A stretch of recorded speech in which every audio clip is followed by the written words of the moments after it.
శ్రీ గురుభ్యో నమః. శ్రీ శ్రీ శ్రీ మధ్వాచార్య మూల మహాసంస్థానం మంత్రాలయ ప్రభువులైన శ్రీ రాఘవేంద్ర స్వామి వారి యొక్క ఆరాధన మహోత్సవం మరియు స్వామివారి యొక్క వైభవాన్ని ఈనాటి అంశంలో మీ అందరికీ కూడా తెలియజేయబోతున్నాను. తమిళనాడులోని కుంభకోణంలో తిమ్మన్న భట్టు మరియు గోపికాంబ అనే కన్నడ మాధ్వ బ్రాహ్మణ దంపతులకు స్వామివారు జన్మించారు. ఆపై తమ కులదైవమైన శ్రీ వెంకటేశ్వర స్వామి వారి అనుగ్రహముచే స్వామికి వెంకన్న భట్టు అనే నామకరణం చేశారు. యుక్త వయసు రాగానే ఆ వెంకన్న భట్టుకి స్వామివారికి ఇష్టం లేకపోయినా కూడా వివాహం చేశారు.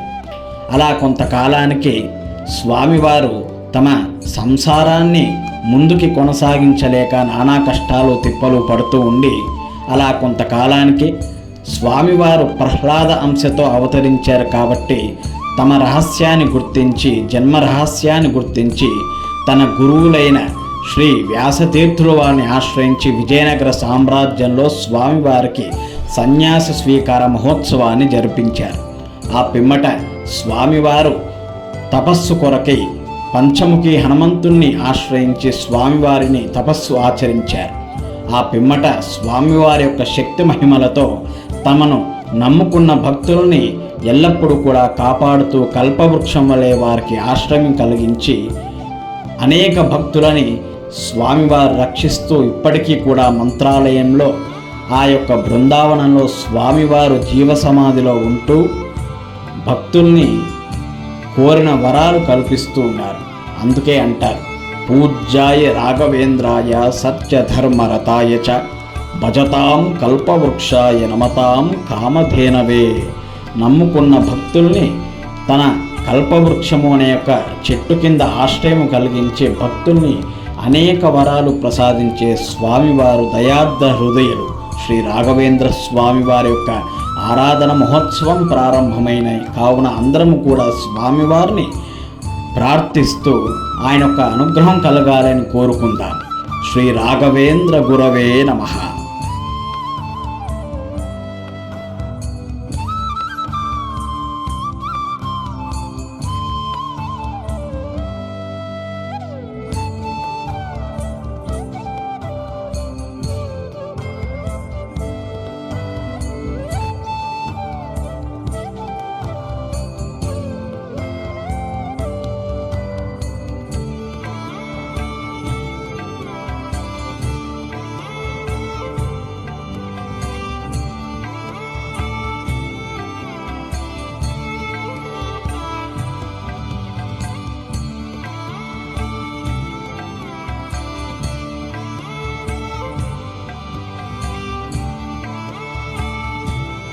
మంత్రాలయంలోనే కాక ఎక్కడెక్కడైతే దేశవ్యాప్తంగా శ్రీ రాఘవేంద్ర స్వామి వారి యొక్క మఠాలు ఉన్నాయో ఆయా దేవాలయాల్లో మఠాల్లో స్వామివారికి ఈ 3 రోజులు కూడా అత్యంత అంగరంగ వైభవంగా మహోత్సవాన్ని చేస్తారు.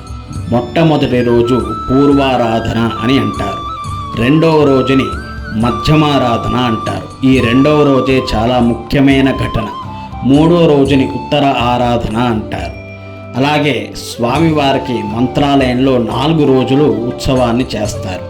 4వ రోజు స్వామివారికి పట్టాభిషేకం ఆచరిస్తారు. ఎందుకు అనగా స్వామివారు సాక్షాత్తు ఆ ప్రహ్లాద అంశతో అవతరించారు కాబట్టి స్వామివారికి రాజ్యాభిషేకం పట్టాభిషేకాన్ని ఇక్కడ మంత్రాలయంలో మహోత్సవాన్ని జరిపిస్తారు.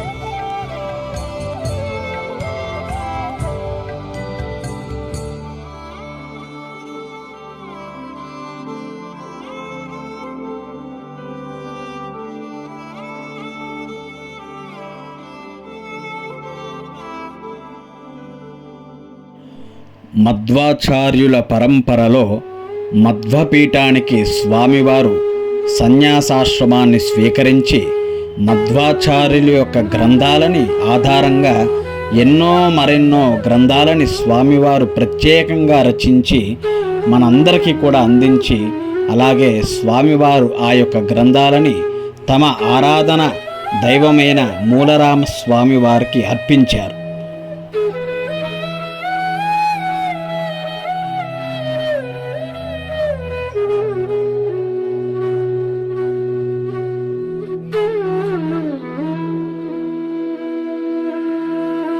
ఆహా, ఎంతో సుందరమైన అలంకారముతో స్వామివారి యొక్క 354వ మహోత్సవాన్ని అంగరంగ వైభవంగా జరుపుతున్నారు.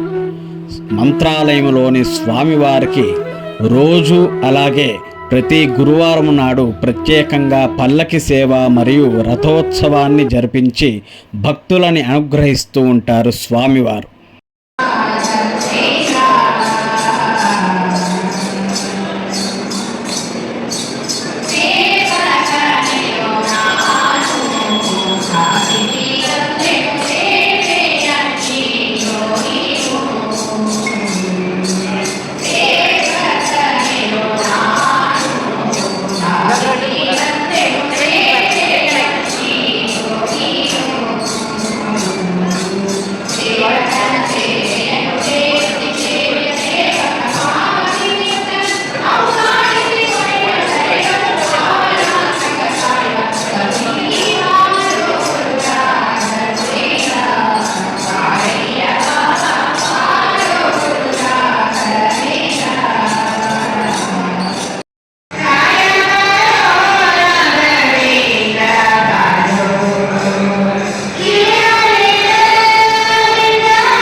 నమస్తే దేవదేవేశ, నమస్తే ధరణీధరా, నమస్తే సర్వనాగేంద్ర శ్రీ సుబ్రహ్మణ్య నమోస్తుతే.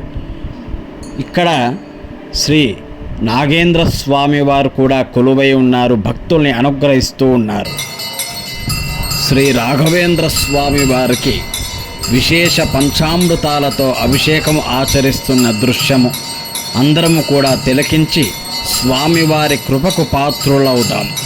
ఓం శ్రీ రాఘవేంద్ర గురవే నమః. శ్రీ రాఘవేంద్ర స్వామి వారి యొక్క ఆరాధన వైభవాన్ని తెలుసుకున్నాం కదా. మరికొన్ని విషయాలతో మళ్ళీ మీ ముందుకు వస్తానని సెలవు తీసుకుంటూ నా ఛానల్ని లైక్ చేయండి, షేర్ చేయండి, సబ్స్క్రైబ్ చేయండి. శుభం భూయాత్. శ్రీ రాఘవేంద్ర గురవే నమః. స్వస్తి.